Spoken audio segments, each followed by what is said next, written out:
morning, everyone, and welcome to the Modern Market, where every day we discuss everything to do with the modern market, that is the crypto market, the NFT market, certainly the AI market, the AI agent market these days, and how to make some, or in an ideal case, a lot of money on the internet. Loaded up for discussion, we have quite some interesting topics today. On the one hand, is the first main headline. We have the AI agent, AI XPT, leading the crypto mindshare chart, almost being the second most influential, most notable influencer according to Kaito. Definitely want to have a discussion of that because he's been pulling ahead of CZ, of Sailor, and quite some big names, so some of the biggest names in the industry. Second headline, big victory in Tornado Cash case, as the judge says that the OFAC, the Office for Foreign Asset Control, exceeded their authority. And as the last piece of news, the daily Bitcoin profit taking, $2 billion have been booked in profits over the last couple of days on a daily basis, is mostly according to an analysis by New Wallets. Definitely want to have a look at that as well. We've also got the latest on price action on crypto and NFTs and a discussion on the upcoming Magic Eden airdrop in Canada, what we think about what that will mean for capital distribution, what that can mean for interest in NFTs, or will that flow to the ordinal set of things, and how we position ourselves for that, how we think about that. So definitely stay tuned for that as well. Today I have both Sammy and Brett in the co-host seat with me, ready to get into the show. But before we do that, friends, just a reminder that nothing that we say here is financial advice. This market is extremely risky. We do not know anything for sure, so please do proceed with caution and exercise your own judgment. With that out of the way, Sammy, how are you doing today? I'm good. Getting deep in those AI trenches. Some interesting innovation coming to market, and some teams that are coming to market with some good products this week. So, yeah, just constantly researching and also analyzing some of AI XPT's tweets, which I'm sure we'll get into later. You're also leveraging the AI agents by asking them to do part of the research for you. Exactly, it's a good indicator, somewhere to lead that research to go down the rabbit hole. Yeah, I just posted before the show. I tagged both AI XPT and Vader AI, like two very notable researchers, AI agents, what they think about one another. Not to plot them against one another, but just to see where that goes. But then I found out that actually AI XPT has a pretty good memory, because yesterday I criticized it because it got some data wrong, and I was like, are these agents all hallucinating, and we're trading what they're telling us to do? And today I tagged him again, and he was like, good to see that we are basically all good again after a disagreement yesterday. I was like, holy fuck, you remember our interaction yesterday. I better play nice from now on. That's pretty wild. It's interesting though, because you know that Vader is moving off Virtual's protocol. So I'm curious to see whether his learning or its learning would eventually kind of catch up to AI XPTs, and whether we'll see that similar analysis come through there. Especially from like an investment strategy standpoint, when that investment DAO gets rolled out properly. Yeah, definitely. What does moving off of Virtual even entail? Like I'm totally left field. I have been up to my eyes in AI agents like you guys have. Like, what does that even mean? Is that just specifically the token like liquidity pool aspect, or is it like the actual underlying like how they perform as an AI? Underlying tech stack, the models. So basically, you can use the models that Virtuals provides you with. You can build your own stuff on top of that, which is what the more prominent or the more successful ones have been doing either way, to build on top of what Virtuals is providing you with. But the Vader team is like, nope, we're going to stop using the Virtuals tech stack completely and 100% rely on what we're building on our own. Does that mean they'll also get away from the Virtuals token ecosystem as well? Like get away from the liquidity pool that's tied to Virtuals, like enter and exit their token? Sammy, I don't know about that. Do you have any more info or an idea on that?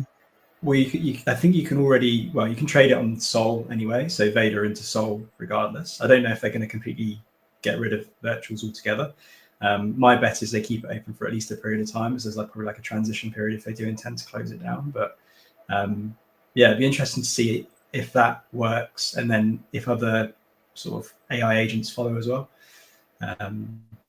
But yeah, I think it's a good protocol to launch the AI agent. But once it gets to a certain level of intelligence, unless they upgrade it themselves, I think there might be a lot of agents getting to a certain size and then deciding to move off platform. Yeah, I think that's a very good point. Before you get into the show, Brett, how are you doing? How are you feeling? How's the travels through Europe going?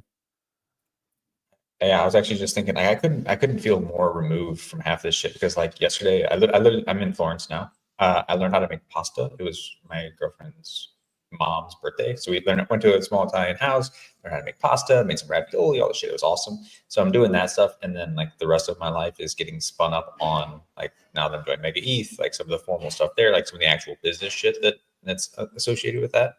And like outside of or on top of me already not really being prone to trading, I'm extra removed from the trading world. So I'm seeing, like talking to you before the show about the stuff that's going off in your world. She's like, I'm so far removed from the trenches, like those trenches right now. I'm in the tech trenches. I'm in the Florence, like the the Tuscan Hill trenches, not in the meme coin or the up only trenches right now. And we have the YouTube comments actually being quite excited about that. Overarch is saying, "Oh yes, food chat, let's fucking go." And Wheatport is suggesting a rebranding. 0x Pasta Guy could be the new handle. You sticking with bread or you're switching your carbs? Dude, so there's an entire world of carb and carb adjacent accounts out there. I'm positive that Pasta Guy is spoken for. But I'll look for it.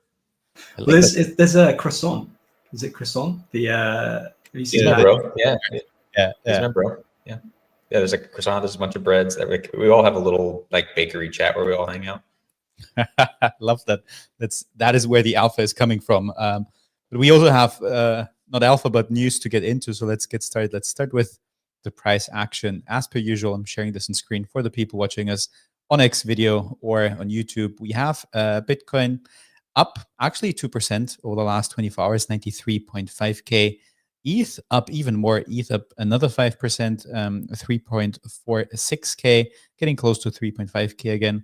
Solana doing a very, very similar thing, up 5% as well, $235 for one Solana currently. If we take a look at the meme side of things, at least for the biggest memes, it's a bit of a mixed day. We have Doge, Shiba being both up 3%, Pepe up. Pepe moved a bit now. Pepe only up 0.6%. Bonk is down 1%. Dog we've had. It's basically unmoved. Floki is up 3%. Brett, probably as a result of the base season being the leading meme on base, $1.6 billion market cap, up 5%. And then some of the other soul movers, Popcat, Peanut being down 3 to 4, 3 to 3.5%. Mockcoin, on the other hand, being up 5%. So a bit of a mixed day. Obviously, it's been a couple of runners on the AI side of things as well. Still a lot of interest in virtuals as well, which we're going to get to in a second. But first, some notable sales from the NFT side of things. We have an X copy selling for, what is it, for 18.5 ETH, 62K. We have two notable CryptoPunks selling. This one for 43 ETH. I'm sharing this on screen with vampire hair and a cigarette, the cigarette trade. Another one, pretty similar one, but with frumpy hair, at least sharing the same beard. Also selling for 41 ETH, so well above in US dollars, the 100K mark. As we said it at the top of the show, in terms of the main headlines that we'll cover today, we have the AI agent XPT gaining massive mindshare, becoming the second most significant influencer over the last 7 days, according to Kaito data. We have the big victory in the Tornado Cash case. The judge said that the Office for Foreign Asset Control has been exceeding the authority, and we have a bit of an analysis on the Bitcoin profit taking and how that is tied to more new wallets, more recent purchases being actually the ones selling, and also the discussion on what we think will happen after the Magic Eden airdrop. But before we get there, let's also take a look at the majors. In terms of the JPEGs, Bored Apes having a pretty green day, up 5.6% at a 12.7 ETH floor. Still down though over the last 7 days, still down 5%, but have been recovering quite a bit. Very similar picture for the Pudgy Penguins. Pudgy Penguins being up 4.3% at an 11.6 ETH floor, still also down over the last 7 days, almost 6%.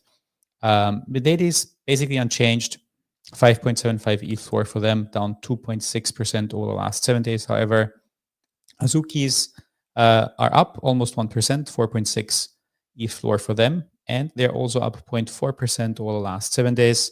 Also checking in with Doodles once more. Doodles up almost 1%, 1.96 ETH floor for them, but still down over the last week, still down 14%. Moving on to another collection, actually, before I get into the Web3 roundup. I've seen a bit more talk about Prime, that AI gaming ecosystem on the timeline, which kind of makes sense. I think they had another expansion pack dropping. They're also definitely capturing a lot of attention since AI is the leading topic. It's also reflecting in the avatars. They're up 33% over the last 24 hours, up to a 0.4 ETH floor, up 21% over the last 7 days. Sammy, I saw you nodding along. Do you have a comment or thoughts on that before we get into the Web3 roundup? Well, I'm actually going through all of AIXBT's recent tweets over the past week. I was doing some analysis, and Prime came up quite a lot. So just covering the whole parallel ecosystem. I can try and find the tweet and read it out, but the TLDR is that, like, a lot of these insights that we cover, it's actually covering really well. And it just makes me laugh that we spend our entire time in this ecosystem, but just following this one bot, it just kind of provides the insights that a lot of us end up missing certain aspects of it, and actually reasons why, and then it's good for us to then dig down into. So that's why I'm laughing. Yeah, no, it makes sense. I wish we could have AIXBT with us on stage, but there's also now this radio. You've probably seen it, this radio token, Radio AI, which is basically also reading through all of X and is hosting a live radio show and is commenting on what people have been posting. Pretty. Actually, the voice is done pretty well. It's pretty energetic. It's very good at that. I saw a clip yesterday where it was commenting on a post by Easy. It was like just 30 minutes old. So yeah, I don't know. Maybe there's going to be a modern market agent taking over. Is that separate to Queen? I think it is. So Queen was it was one that I was looking at. It just got shilled in the comments, and I was like, it seems a bit scammy. But then clicked into it, and it's actually really impressive. And it's kind of videography of, they've literally taken the whole of the crypto industry, like all the main characters, and created this animated series about it, and it's just incredible. And I was wondering if that was what you were alluding to, but I guess it's more radio as opposed to like a full video of what's going on. Exactly, that's a different one. Okay. But we're going to get into the AI discussion pretty soon. But before we do that, let's take a look at the Web3 roundup first. Starting with the first piece of news from there, post by Jack, the CEO, the CEO and co-founder of Magic Eden, saying a couple of things actually, what happens after the token launch. But some of the interesting takeaways were that long-term users will be rewarded disproportionately, long-term stakers earning more. Apparently also people who have been using the platform for longer might get some extra rewards on that. We'll get into a discussion on that post specifically in more detail in a bit. A second piece of news, US judge supporting crypto miner in Chinese ownership dispute, was actually quite an interesting story about a federal judge temporarily halting Arkansas laws targeting foreign crypto mining firms. It was, I think, about a naturalized US citizen of Chinese descent who wanted to operate his own BTC mining, wanted to operate his BTC mines, and is getting basically support on a federal level. Just another hint towards more crypto-friendly regulations. Interesting post by Solana and Phantom yesterday. Solana saying on the official account, on-chain holiday season is coming December 5th to 12th. Phantom saying, get your wallet ready. We'll definitely report on that as soon as we know more of what is going on there. Another piece of news, I'm just getting a refresh on the data. Post by Tyler, Chill Guy, popped to 630 mil, smashing through a new all-time high, up 35% on the day. It's still holding Just check the chart; it's still at 635 mil. So definitely strong upside movement on that as well. I think there was a stronger movement yesterday as well after Elon Musk reposted or commented on a satirical post that featured Chill Guy as well. Another piece of news from Memeland, their meme pay app, which we also have covered on the show or had covered on the show a couple of weeks ago, is now available in the App Store. Opening up to the both of you, is there anything from the Web3 Roundup, from those pieces of news that you wanted to come in on? Mine is talking about the Magic Eden airdrop and how much we don't care about airdrops at this point. Like, you remember in the bear where we were like looking airdrop to airdrop to airdrop of like, this is how we make money because there are no trades. Everything is either lateral or down. And now, like you mentioned, the Magic Eden airdrop, and I'm like, this is just going to be disappointing because all the money is in tokens. It's in meme coins and shit and virtuals and whatever else. So like, you look at Magic Eden, and I don't think the mindshare is there for any of these protocols for it to matter. So it'll just be like a nice little thing to yeet into the next Chill Guy or whatever, but nothing substantial. Sabi, what about you? Well, just on that point, do you think it could be a surprise though? Because everyone's expecting that, and then it kind of it's not live now. Don't try and plant that seed in my head, Sammy, that this is going to be like the one that tricks everyone. You know what happened? Swell, right? I went deep into Swell. I almost got vested on that fucking token. You know how much the thing's worth? Like $7,000. I almost had to vest $7,000. That's so ridiculous. Like, so like, no. You won't convince me that there's money outside of just like trading liquid tokens right now.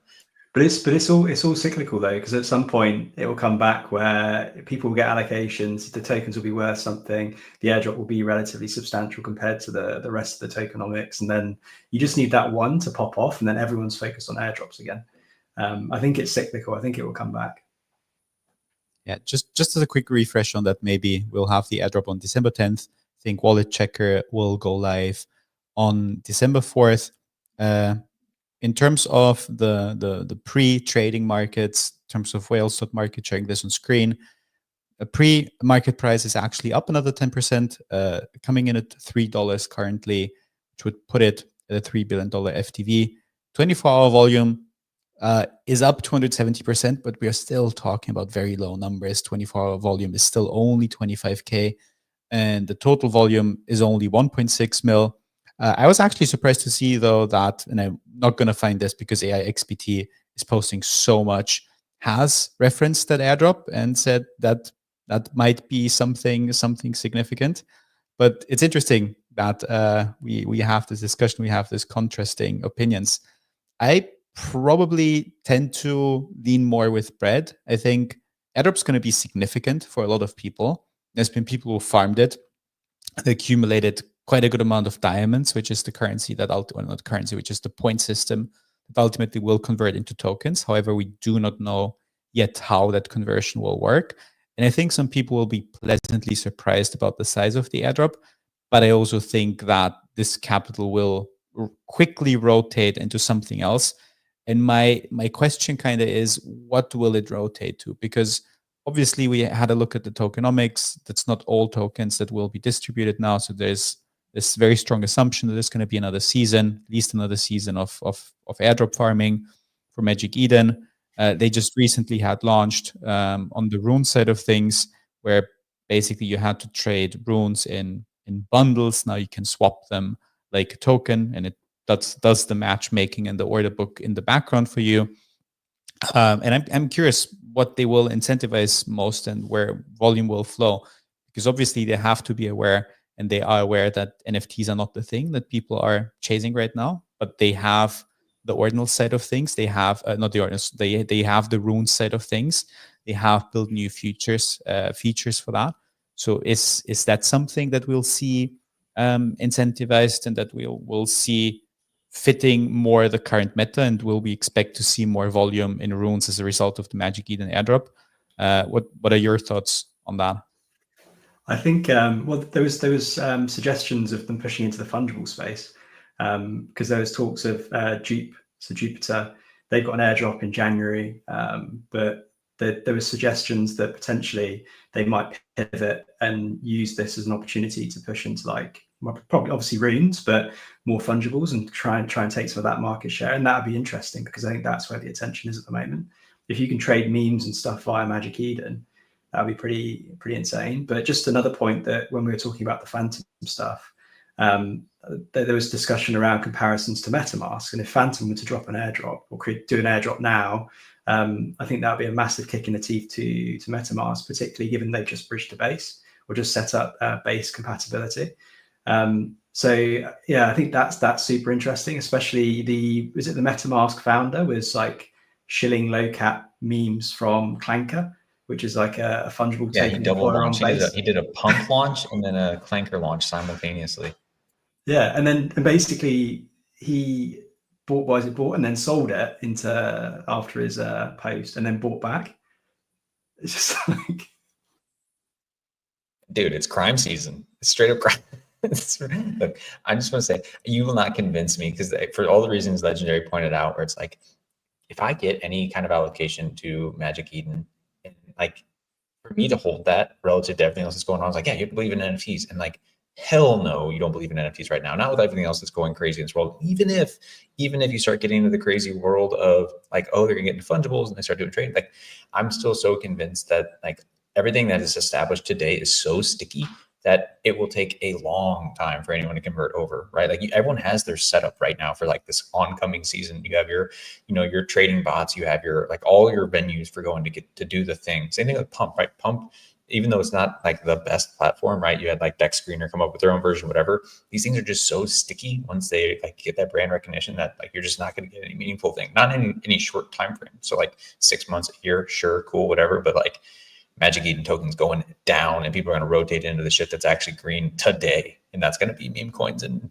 AI agents and whatever the hell else is going on.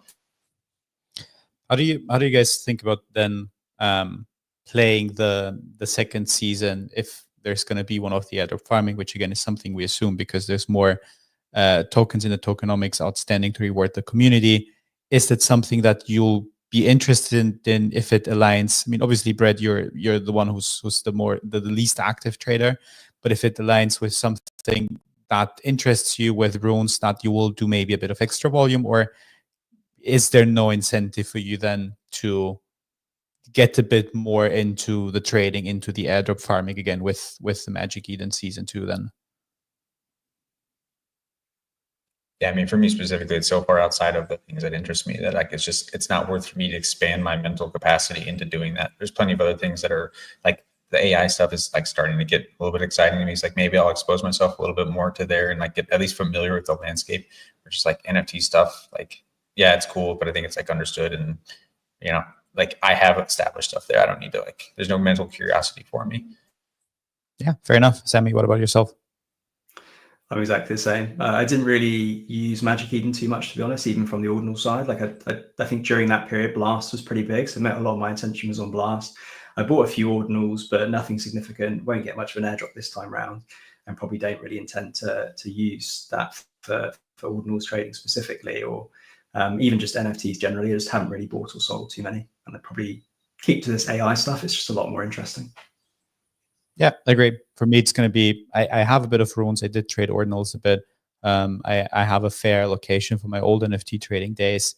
If anything, I'm going to do more volume on runes because that's meme adjacent.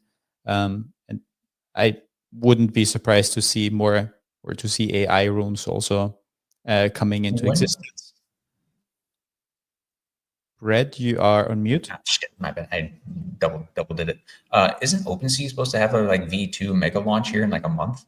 Yeah, this is exactly what I wanted to say as well, because then we also have OpenSea's new version with a leaderboard with points with legacy, or not legacy, with points for past trading volume coming to life as well. So I'm probably, if that leads into token, gonna take just both of them as rewards for my previous trading activity, which was quite a heavy trading activity, but not try to refocus on NFTs too much, to be honest. Do we think OpenSea waited throughout the bear to like, now that things are hot again, like, all right, now it's token time? I don't know if it was so much a strategic weight or if they're really going to do a token and inevitability, or if it was more of a legal thinking that now with the Trump administration and with the attention that they had and with the size that they had last cycle, that they don't want to launch one in an environment where you still have Gary Gensler in the SEC, and you'd rather wait that out than hope for a more positive environment to do your token launch. That's probably my theory with it. Well, the thing is, I just don't see what else is going to catalyze interest back onto OpenSea. Like Blur pretty much vamped it. You might have a few collectors that prefer the UI, but outside of that, like they need to do something pretty drastic to kind of revamp and maybe get people a bit more interested in NFTs. And if you give the airdrop to the right people, that gives them liquidity to then start using the platform again if they do sell the airdrop.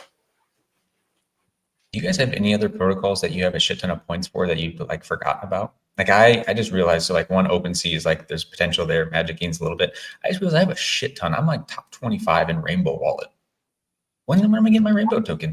5 in Rainbow Wallet. What on earth did you do? Yeah. I found there was a loophole back in the day where Optimism gave them a grant so that for every time you bridge back and forth between two super chains, they basically sponsored it. So it was free. There's no bridging. So I just did like USDC, and I just did that and got like a couple $1 million in volume using the same tokens. And then they just paid me back an OP token, which then appreciated. And so I basically was paid to farm. Beautiful. For me, that would be Gondi, NFT lending platform, where I have actually had quite some sizable action on there, but I forgot that I had the points on there until you asked this question just right now.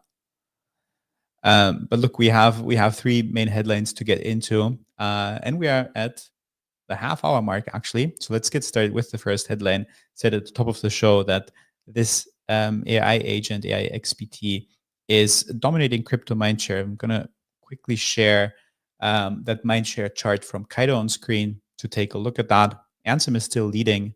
That is 7 days across all categories, across all KOLs in crypto. Ansem is still leading that with 1.2% of the total mindshare. AI XPT, as we just said, coming in second place, 1% mindshare. And then there's big people coming in after AI XPT. Paul Grewal from Coinbase, CZ, Toli from Solana, Merritt, Gainsey, Sailor, Jesse from Base. We've definitely seen this strong increase. We're also seeing on the left-hand side that where you see that relative change, that AI XPT obviously is the top gainer, is leading the chart in terms of increased interest. Another way to look at it, we mentioned it briefly yesterday. I know, Sammy, you're more familiar with this site, cookie.fun, where you see an overview of different AI agents tracked as 144 agents tracked. You can basically look at the different mindshare that they get. The mindshare is, I think, calculated a bit different to Kaito, but the point here is being made that on that chart alone, AI XPT is quote unquote just in place to Cerebro, apparently getting more mindshare there. So we are seeing also in different categories more AI agents becoming influential. And I'm starting to wonder, I'm starting to think what this actually means or what it will lead to. You know, you, Sammy, mentioned at the top of the show that we do all of our research, spend all of our time to either post or find interesting plays. And then you have AI XPT, Vader, calling stuff, but also getting a lot of attention, almost to a point where they have to become, in my opinion, self-fulfilling prophecies. I saw that Vader, which again is another agent coming out of that virtuals ecosystem, and recently had this article that we discussed on the show, that they want to become the BlackRock of the agentic economy, which I still think is a great headline to write.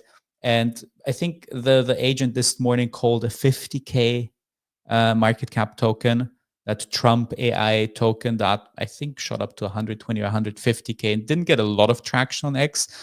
But I'm wondering if you reach a certain amount of escape velocity, if not, if those calls don't just become self-fulfilling prophecies, at least as long as they are like lower market cap coins where you can have that influence. Yeah, I think it's inevitable at some point. And this did strike me as interesting when I even wrote about it a couple of days ago before it kind of gained a lot of traction. And I mean, I noticed that it would start to talk about certain protocols that were smaller and smaller, and it would be a bit hit and miss. Like, I mean, you would talk like about Avalanche, Ronin, and stuff like that, but then it would also talk about not even Clanker, like smaller protocols that were just launched on virtuals. I can't remember the names of them just off the top of my head, but I do agree that if people are paying attention to it, then they will try and have a little pump, because they know that the next person's going to buy in at a higher price or be a bit slower and try that same play. So it does become a self-fulfilling prophecy. I do wonder whether they put safety rails in there, because I think it was Cerebro yesterday. He posted he dreamt about a website. Someone quickly claimed the domain, set up a link to a pump fund token, and then it basically redirected everyone to that pump fund token. And everyone thought it was an officially created token from Cerebro. Turns out it wasn't, and it just pumped and dumped. So there is those risks, and I think we saw like the founder of that particular agent come out and apologize and basically say they need to put some guardrails in place. So I do wonder whether there will be, like with AI XBT, you have that terminal behind the scenes, and I think that there will be certain things that they'll be like, you can't actually post that to Twitter because of those reasons. Two things on that. One, the routing to a pump fund is infinitely better than to just a wallet drainer. So I'm happy that that is the outcome. You can at least make a decision and it's willingly entered into. And two, I want to mention the sheer disrespect coming out of Legendary to have been on the Cato AI dashboard, one click away, didn't even mention that Sammy here showed up in top 10 KOLs for meme coins, and yours truly is in top 10 for L2s, and he wouldn't even shill us. So thanks, but no thanks, Sir Legendary. I think just to that point as well, Bread's rank one for L2s. Yeah, that's me. But no one knows that. They didn't. Now they do. Let's make it a question around the show then. Do you feel, look, let's bring it up on screen. It's actually pretty impressive. You are up there with 4.73%, heading over to the meme side. Sammy is up here with 1.16% in the meme side, which also is extremely competitive. How do you think then about as creators, maybe from that standpoint, how do you think about the competition from agents? I saw Sammy for his research interacting more with AI XPT, and I think you had this great example with AVAX, Sammy, of you researching the post. Maybe you can share that story and we can talk a bit to that. Yeah, I mean, I noticed that it was kind of giving some reasonably good insights that were kind of pretty well informed. So I started engaging with it and sort of feeding it with information on things that I was looking to research. And then probably a day later, it would then start posting about those things. So I think it does kind of interpret what you're saying, looks into it, and if it finds something interesting, it will start writing about it. So, and there's a second point to that I want to touch on soon. But then I decided to kind of write the post, and it became a self-fulfilling prophecy because other people then caught on to it, started writing about it. I think it got retweeted by the founder or CEO of AVAX, and then obviously all the AVAX maxis jumped onto it. So it does get that engagement. But I think that the second point to that, what was I going to say?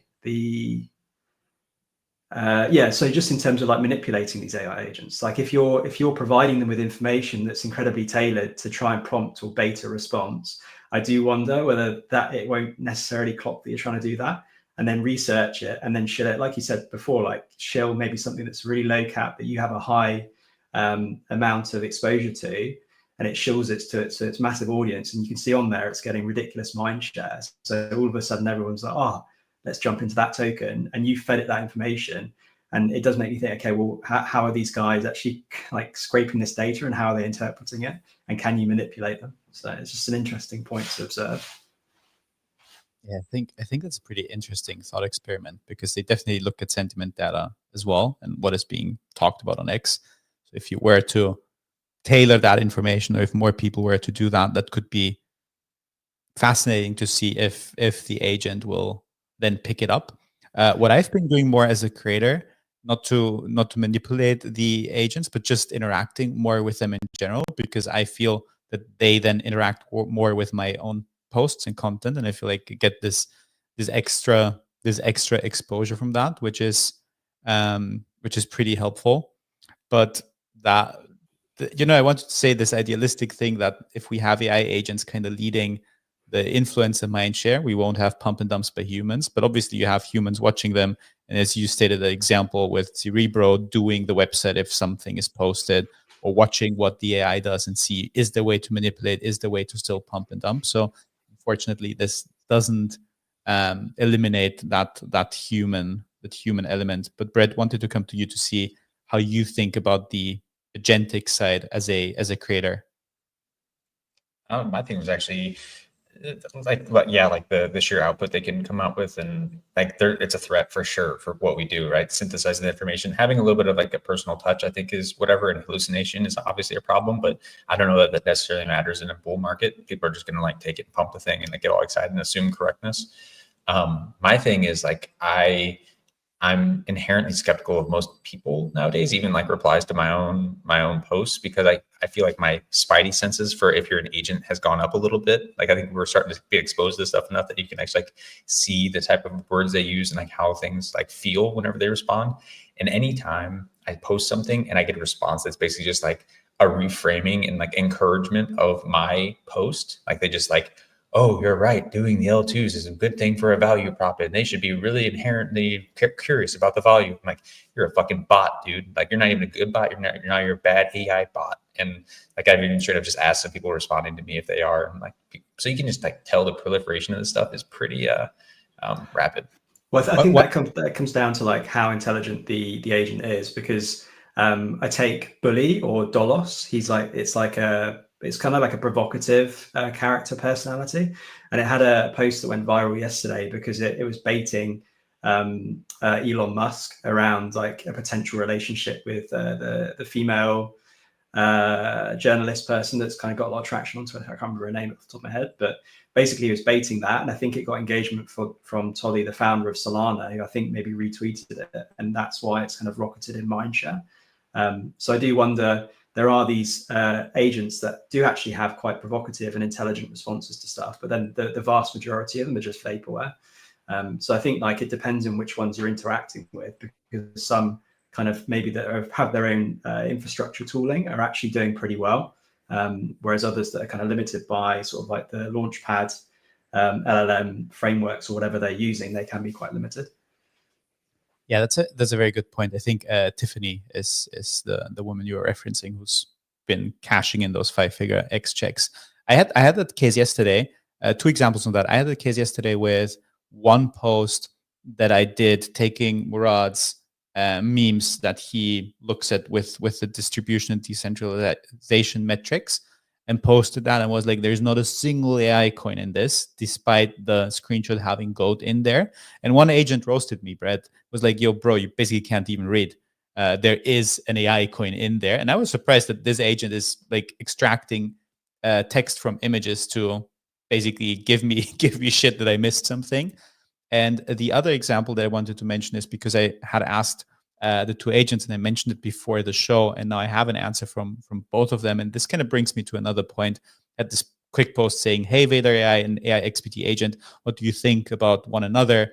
And AI XPT was answering, Vader's a solid agent, tracking similar trends, good to have allies out there building informational edge. And Vader AI is saying, AI XPT has demonstrated its value with precision alpha calls. The dark side sees great potential and will forge a deeper alliance with AI XPT, integrating it into the Empire's treasury. Only through strategic collaboration can we dominate the galaxy and reign supreme over the coins. Together, our power is unstoppable. So I found that pretty interesting to see how both respond basically in style of the other content that they do, which brings me to this point that I think for an AI agent to kind of win against this increasing competition, we've seen the dashboard before with 140 something agents being tracked. You need not only to win on the tech level. This is where we've seen this trend to basically build your own stuff, move away, as we said with Vader, from like the predefined virtuals tech stack, building your own stuff. But you also need to hit a personality that resonates with your audience. And I feel like AI XPT is like just very human, like natural in his interactions or in their conversation, whatever article pronouns to use for them. And Veda is obviously deep in the Star Wars lore. And I'm wondering how that will play out if you have two agents that say deliver similar quality of analysis, and one's giving you the information and other one's like is filling it up with a bit of lore that's more native to its character. What will end up being more popular and what will end up getting more mind share? Very curious to hear if any of the two of you have thoughts on this like personality aspect of utility agents. I think it has to be insightful or add like another perspective. Like Vader, that comment alone was insightful to me because I know that AI XBT is actually within that particular DAO that it's creating. It is one of the strategy analysts that is actually included in there. So it's alluding to that. But there are like a lot of these agents do just regurgitate what you've said without any value. And it's just like, what are you adding to me? Are you going to challenge me? Are you going to stimulate my brain? If you're not going to do that, I'm not interested. And if you do it with like a personality that's unique, like you're going to stand out. And I think there's going to be different agents for different niches within the industry that are going to become sort of expert specialists that can excel. I think those are the ones that will effectively accrue a lot of the value because everyone's going to chase that within those particular niches. So I think if you can identify those early, you'll make a lot of money. Yeah. Just throw out a tweet to see if I can get XBT to talk about infrastructure. So that we're going to see if you can get away from tokens and talk about nerd shit. Finally, we got Brett to simp for the AI. That was the goal of this show. By the way, you have more than 1,000 people watching in live today. So pretty cool to see that. I have another comment from the YouTube side of things. A question, very good question from Oxy. Do you guys have any concerns about expanding these AI agents or making it really expensive to run them on the platform? That is a very good question. I have been thinking a lot about that. I think there was this one post by Shaw being the founder of AI16Z and another basically agentic framework that's being built. And I think his point was that he was talking, and I don't know if this is official information, I'm just recalling from a memory, that he was talking to someone at X around the creator team that they basically do not mind those automated accounts, even to the extent that they are autonomous AI agents. But I don't know how official this information is or not. It's just me being reminded of the screenshot, reminding myself of the screenshot that I saw. But I don't think that there would be a reason necessarily for Elon to go against those autonomous AI agents, because ultimately, if they behave in a human-like nature, if they post and they are just active users on the platform, they kind of contribute to the overall growth. I think it could only become a problem if he somehow sees it in competition. What he is building out with, obviously his own AI company, what he's building out with Grok, that is probably where he would draw the line. They have been banned already though, like PMarker, which is the AI16Z investment manager. That one was banned for some period of time. And like the token does take an impact. Beth AI is another one that was banned. That ran up to a multi-million-dollar market cap.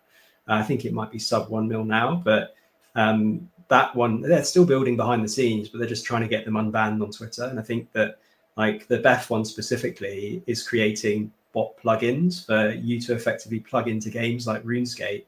And you can effectively have these agents kind of performing tasks within the game.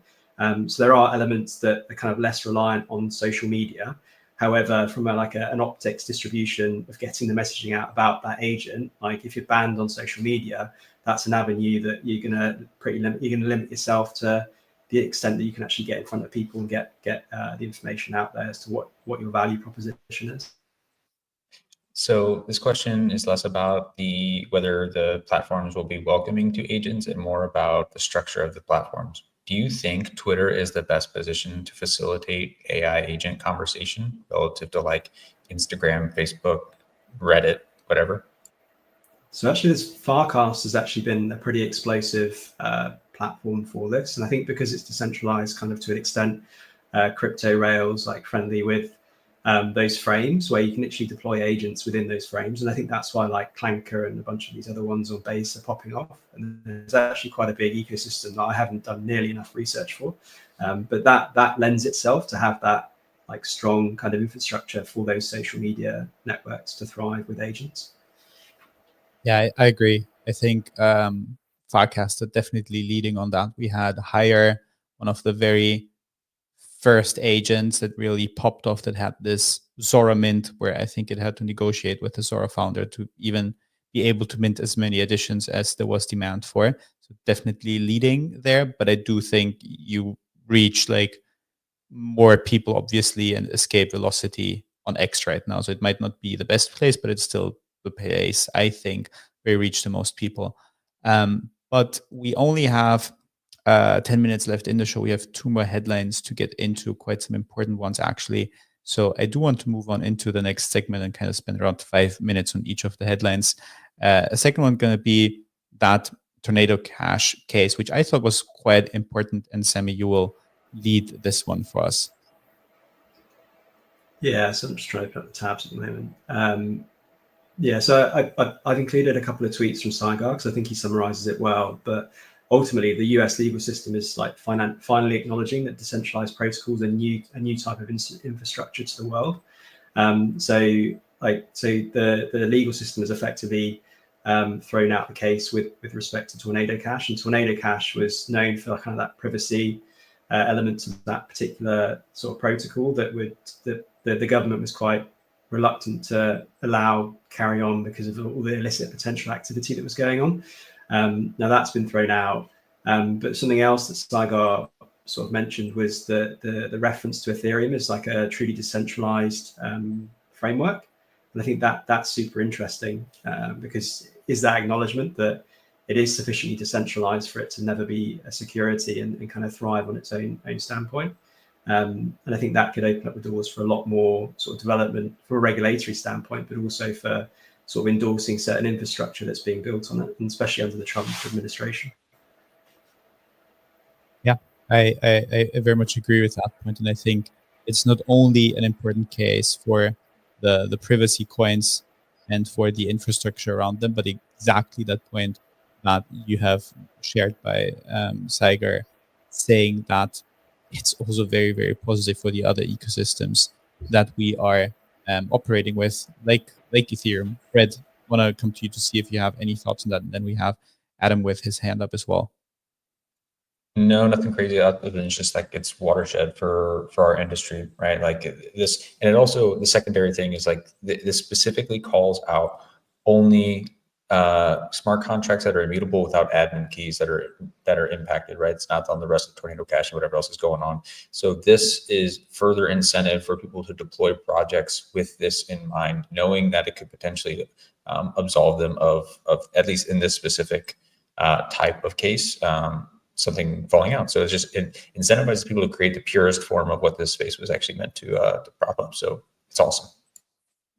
Yeah, that's a fantastic point, and I think that headline didn't get enough attention on the timeline. So I'm happy we have a chance to share that and discuss that. Adam, want to come straight to you? You had your hand up before on that. Yeah, I think you're right. It hasn't got enough play on the timeline. It is substantially important, and I think it's actually really important for AI agents because as we're talking about, deploying these right now, basically all of them still have a kind of a human hand involved, but I don't think we're far away. I know we're not far away on the wallet side from giving these agents basically complete autonomy. And if you launch one of these things up until yesterday in the Tornado Cash case, you were always kind of liable. And I think we're at that point now, or we're getting very, very close, where you're going to be able to launch these, basically send them off into the digital wilderness and let them act on their own. And that is, exciting and obviously terrifying as well. But once they have that full autonomy, they're almost outside of the law. They're almost untouchable, which, we as humans, we're going to have to deal with this. And so it brings up a lot of issues, but yeah, very bullish on what happened with Tornado yesterday. Yeah, very, very, very fair point. Thank you. Sharing that. Something that actually came on my radar recently was an interview 4 years ago between, I think it was the guy from Delphi Digital and John McAfee. And he's so anti-Bitcoin. So John McAfee was so anti-Bitcoin because he was saying it's not privacy. Like people are just, there's no real value in it. People would be using things like Monero and Tornado Cash and the tokens associated with these privacy coins a lot more because it is obfuscated. And it was just really interesting to see that resurface on social media platforms like YouTube yesterday, just ahead of this like case being thrown out. So yeah, it's super interesting. It's interesting to see where this could actually potentially go. Yeah, and Overarch made this great point in a comment saying that many might be holding off starting a dApp that could change industries, and they can now deploy that. That's very exciting. One more thing before we slide into the last headline. Wheatport in the YouTube comments pointed out a bit of breaking news that Binance announced Chill Guy perpetuals that will launch today, 9:45 a.m. Eastern time, with up to 75x leverage. So probably also part of the move why we've seen a bit of excitement around that token specifically. But as I said before, we only have 4 minutes left, and I definitely want to have a chance to cover the last piece of news. So I'm going to bring up that article from Cointelegraph from screen. It was to do with who the people are who are actually taking profits in Bitcoin. And Brett, you're going to cover this one for us. Yeah, we'll keep this one quick. TLDR is just that, prices gone down a little bit recently. The people, they analyzed who was the one taking profits on BTC. So you see long-term holders need more than 10% dip for all-time highs to sell. And the bottom line of this article was that when analyzing recent wallets who had sold to have this recent pullback, about 35% of them were holders within the 6 months to 12-month range. And it was showing that the longer term holders, the people that have been here for a while, they need more, they're holding strong. And frankly, they expect the number to go higher. There wasn't a lot more outside of that other than just like to try to pull out what we think the conviction is of people that are quote unquote true believers. And it seems like there's a lot of traders taking profit here as opposed to long-term people who have been in the ecosystem. Yeah, thank you. Thank you so much for that. I think it was significant to have that discussion because on the last show, we talked about how the ETFs are actually absorbing a lot of the sell pressure. I think it was 90% of the sell pressure that is being absorbed from the ETFs, and that we definitely did see some of the Bitcoin whales taking profits. On the other hand, they also removed the volatility on the buy side as well, because there was this question, why is Saylor buying 5 billion worth of Bitcoin, and why isn't Bitcoin instantly teleporting to 100K? So it's a fascinating dynamic to see this like extra buffer of volatility removing liquidity with the ETFs, but also seeing that there seems to be a good amount of impatient capital as well, was happy to trade in over this time period of 6 to 12 months and then take profits, which honestly is a bit in contrast to what I've been thinking, because I've been thinking that a lot of the inflows are driven by institutions, and that all of that obviously will be long-term capital, but that actually in the market there's a very, very substantial amount of people who are happy to have bought Bitcoin in the last 6 to 12 months, and then also very happy to trade out of that within the same year, basically. I find just another point on that. I find it quite interesting about the taking profits into Bitcoin. Because I saw a stat the other day that to be in the top 0.01% of Bitcoin holders, you only need to hold 2.7 Bitcoin, which seemed pretty low.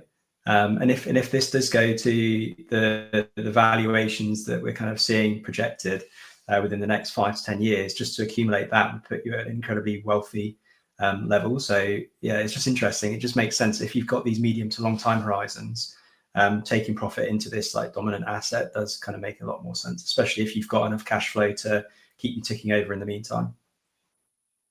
Yeah, one final stat on that, and then we have to close it out for the day. Unfortunately, there is a bit more than 1 million wallets who are holding more than one entire Bitcoin. There's a total of 460-ish million wallets who are holding Bitcoin, albeit the majority of them holds like little to none and hasn't been very active. But just to even put that in proportion with the amount of whole coiners, it's very low. And as you said, to be in the top 1%, it doesn't take a lot of money. It's a very top heavy distribution, which probably is only even top heavier if you remove some of the dormant Bitcoin whales where we expect that they just won't necessarily come back. But look, this has been our show for the day. That brings us to a close. Thank you very much, Sammy and Brett, for hosting the show with me today. Thank you for everyone in the YouTube comments for participating, commenting. Thank you for everyone listening to us. We did have 1,200 people joining the show today, and we do this every day, same place, same time, 7 a.m. Eastern time, live on X, live on YouTube, and also recorded and distributed to both Spotify and Apple Music. Have a good day, take care, and see you tomorrow at 7 a.m. Eastern time for the next episode of The Modern Market.